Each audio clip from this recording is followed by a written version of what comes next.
अस्सलाम वालेकुम स्टूडेंट्स आज हम क्लास 10th एक्सरसाइज 3.4 का क्वेश्चन नंबर 2 का फर्स्ट पार्ट करेंगे। क्वेश्चन क्या है? Using theorem of componendo dividendo theorem. अब यहाँ पे स्टूडेंट थोड़ा सा कंसेप्ट ले लेते हैं कि कंपोनेंडो को आम लफ्ज़ों में हम कह सकते हैं प्लस और डिविडेंडो का मतलब है माइनस। यानी ये ऐसा थ्योरम है जिसमें हम एक दफ़ा वैल्यूज़ को प्लस करेंगे और एक दफ़ा हम वैल्यूज़ को माइनस करेंगे। स्टूडेंट्स अगला हमारा पॉइंट है find the values of x plus 2y over x minus 2y plus x plus 2z over x minus 2z। यानी इसकी हमने वैल्यूज़ फाइंड करनी है। If x is equal to हमारे पास है 4yz over y plus z। Student जो if के बाद वैल्यूज़ आती है इसको हमने इस्तेमाल करना होता है और फाइंड दी वैल्यूज़ के बाद जो चीज़ें आ रही है वो हमने फाइंड करनी होती है। तो इस क्वेश्चन को स्टूडेंट्स हम दो हिस्सों में करेंगे। सबसे पहले हम x plus 2y over x minus 2y की वैल्यू निकालेंगे।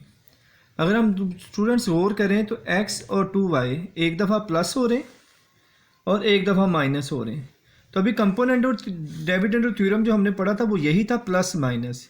इसका मतलब ये हुआ कि हमने सबसे पहले इसकी वैल्यूज़ फाइंड करनी है with the help of component और डिविडेंड थ्योरम, और फिर हमने इसी तरह इसकी वैल्यूज़ फाइंड करनी है with the help of component और dividend theorem।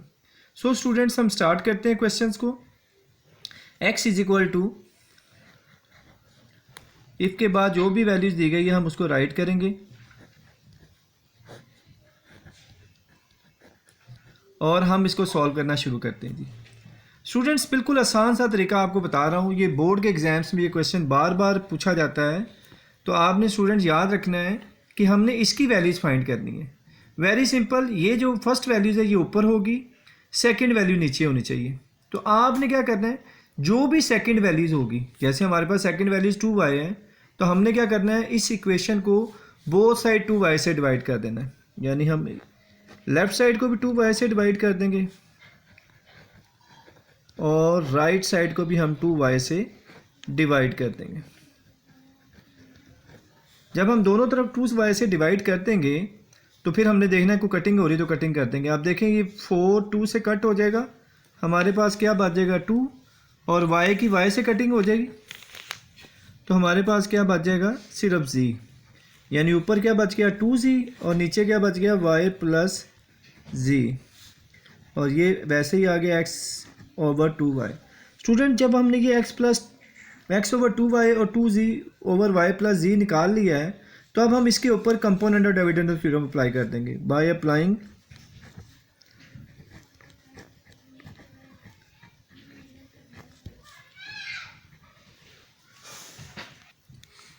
अच्छा स्टूडेंट्स अब हम अप्लाई करने जा रहे हैं by applying componendo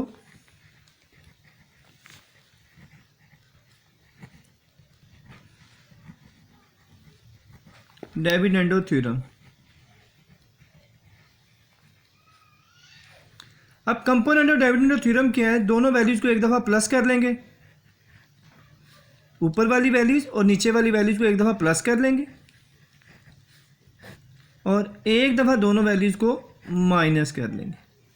left side पे हमने कंपोनेंट और डिविडेंड थ्योरम लगा दिया, एक दफ़ा दोनों वैल्यूज़ को प्लस कर दिया और एक दफ़ा दोनों वैल्यूज़ को माइनस कर दिया। इसी तरह राइट साइड पे भी हम करेंगे, ऊपर वाली वैल्यूज़ में नीचे वाली वैल्यूज़ को प्लस कर देंगे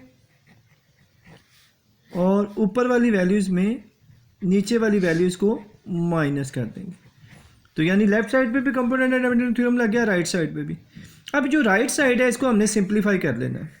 स्टूडेंट कैसे सिंप्लीफाई करेंगे, अगर ब्रैकेट के बाहर प्लस का साइन है तो वैसे ही वैल्यूज़ आ जाएंगी, और अगर ब्रैकेट के बाहर माइनस का साइन है तो साइन चेंज हो जाएंगे। तो हमारे पास क्या आ जाएगा 2z y plus z over 2z, bracket के बाहर माइनस है तो साइन चेंज हो जाएंगे, माइनस y माइनस z। तो स्टूडेंट्स देखिए अब हमारे पास क्या आ गया 2z और z, टोटल 3z हो गया और y एज इट इज़ आ गया। इसी तरीके से 2z में से एक z निकाल दिया तो z रह गया माइनस y। तो स्टूडेंट्स ये हमारे पास किसकी वैल्यूज़ आ गई, x plus 2y over x minus 2z। इसको हम बोलेंगे इक्वेशन नंबर 1।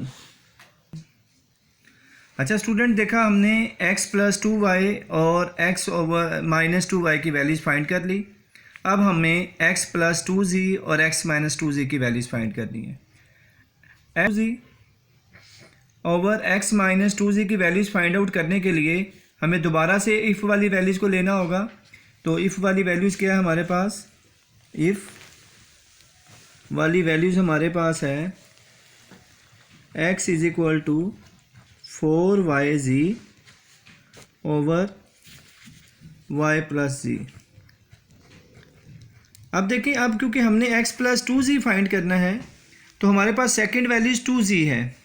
हमने क्या फाइंड करना है? x प्लस 2z, यानी हमारे पास सेकंड वैल्यूज 2z है। तो हम बोथ साइड किससे डिवाइड करेंगे? 2z से। सो लेफ़्ट साइड को भी 2z से डिवाइड कर देंगे और राइट साइड को भी 2z से डिवाइड कर देंगे। तो स्टूडेंट्स, आपने देखा कि जब हम 4 की 2 से कटिंग करेंगे 2 रह जाएगा, z की z से कटिंग हो जाएगी, ऊपर y बच गया और हमारे पास क्या आ गया? y plus z x over 2z, यानी x ओवर 2z इक्वल आ गया 2y over y plus z। अब हम इसके ऊपर कंपोनेंट और डिविडेंड थ्योरम लगाएंगे और फर्दर इसको सिंप्लीफाई करेंगे। अब हम इसके ऊपर कंपोनेंट और डिविडेंड थ्योरम अप्लाई करते हैं बाय अप्लाइंग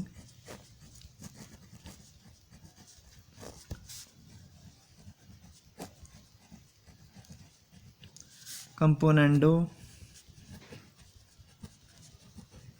डिविडेंडो थ्योरम। हमने इसके ऊपर कंपोनेंट और डिविडेंड थ्योरम लगा देना। कंपोनेंट और डिविडेंड थ्योरम क्या था कि इन दोनों वैल्यूज़ को एक दफ़ा प्लस करना है और दोनों वैल्यूज़ को एक दफ़ा माइनस करना है। तो x प्लस 2z आ गया over x minus 2z is equal to, इसी तरह इन दोनों वैल्यूज़ को एक दफ़ा प्लस करना है और एक दफ़ा हमने क्या कर देना है? माइनस। तो 2y plus y plus z, और इसी तरीके से दोनों वैल्यूज़ को माइनस कर देना है, 2y minus y plus z। अब स्टूडेंट्स, हमने ब्रैकेट्स को ख़त्म करना है। स्टूडेंट, जब हम ब्रैकेट्स को ख़त्म करेंगे तो ब्रैकेट के बाहर अगर प्लस का साइन हो तो एज इट इज़ वैल्यूज़ आ जाती हैं, यानी y प्लस z वैसे ही आ जाएगा। और अगर हमें ब्रैकेट के बाहर माइनस मिले तो फिर साइन चेंज हो जाएंगे। तो ब्रैकेट के बाहर माइनस है इसलिए साइन चेंज हो जाएंगे, y माइनस z। तो स्टूडेंट, जब हम इसे सिंप्लीफाई करते हैं 2y और y कितने y हो गए? 3y, और z अकेला है वैसे ही आ गया। इसी तरीके से 2y में से y को माइनस कर देंगे तो y आ जाएगा और z वैसे ही आ गया। तो स्टूडेंट्स, हमने देखा कि जब हमारे पास फर्स्ट इक्वेशन थी, यहाँ देखें, ये जो फर्स्ट इक्वेशन थी इसके ओवर में z माइनस y आ रहा था, लेकिन जो हमारे पास सेकंड इक्वेशंस बन रही है उसमें y माइनस z आ रहा है। तो ये आपने याद रखना है कि इन दोनों के डिनोमिनेटर में सेम वैल्यूज़ आनी चाहिए। अगर सेम वैल्यूज़ नहीं होगी तो आपने माइनस कॉमन लेके सेम कर लेनी है। तो अब हम क्या करेंगे, यहाँ से माइनस कॉमन ले लेंगे। माइनस कॉमन लेने से क्या होता है, इनके साइन चेंज हो जाते हैं। आसान वर्डिंग में मैं बताऊं तो आप ये कर सकते हैं कि जब भी माइनस कॉमन लेंगे इनकी जगह चेंज कर देनी है आपने, यानी z जो है वो y की जगह पे आ जाएगा और y z की जगह पे चला जाएगा। तो ये हमारे पास आ गया z माइनस y, और माइनस जब भी डिनोमिनेटर में लिखा हो उसको ऊपर वाली वैल्यूज़ के साथ ही लिखते हैं। तो हमारे पास क्या आ जाएगा? 3y plus z over z minus y। तो स्टूडेंट्स, ये हमारे पास इक्वेशन नंबर 2 बन जाएगी। ये क्या बन गई? Equation number 2। स्टूडेंट्स, देखा कि हमने इक्वेशन इसकी वैल्यूज़ भी फाइंड कर ली है और इसकी वैल्यूज़ भी फाइंड कर ली। जब इन दोनों की वैल्यूज़ हमने फाइंड कर ली है तो इन दोनों वैल्यूज़ के दरमियान में प्लस का साइन आ रहा है, इसका मतलब है इक्वेशन 1 और इक्वेशन 2 को आपने ऐड कर देना है। और अगर इन दोनों के दरमियान में माइनस का साइन आ रहा होगा तो हम इन दोनों इक्वेशंस को माइनस कर देंगे। ठीक है स्टूडेंट्स, अब देखते हैं इसकी वैल्यूज़ हमने क्या निकाली थी। यहाँ देखें, आपने x plus 2y over x minus 2y की वैल्यूज़ निकाली थी 3z plus y over z minus y, और इसी तरीके से आपने यहाँ पे x plus 2z over x minus 2z की क्या वैल्यू निकाली है, माइनस ब्रैकेट 3y प्लस जी ओवर z माइनस वाई। तो अब हम क्या करेंगे, इक्वेशन 1 और 2 को ऐड कर लेंगे। Adding equation 1 and 2। जब इक्वेशन 1 और 2 को ऐड करना है तो लेफ़्ट साइड को लेफ़्ट साइड पे ऐड करना है, राइट साइड को राइट साइड पे। इक्वेशन 1 की लेफ़्ट साइड क्या थी जी, x plus 2y over x minus 2y, और इसी तरीके से प्लस इक्वेशन 2 की लेफ़्ट साइड क्या थी, x plus 2z over x minus 2z is equal to, इसी तरीके से राइट साइड जो इक्वेशन 1 की थी वो थी 3z plus y over z minus y, plus इसी तरह इक्वेशन 2 की जो राइट साइड थी वो क्या थी, minus bracket 3y plus z over z minus y. Student देखिए इन दोनों के डिनोमिनेटर में सेम वैल्यूज़ आ रही है और ये सेम ही होनी चाहिए। जब तक ये सेम वैल्यूज़ नहीं होगी हम इनको ऐड भी नहीं कर सकते और सब्ट्रैक्ट भी नहीं कर सकते।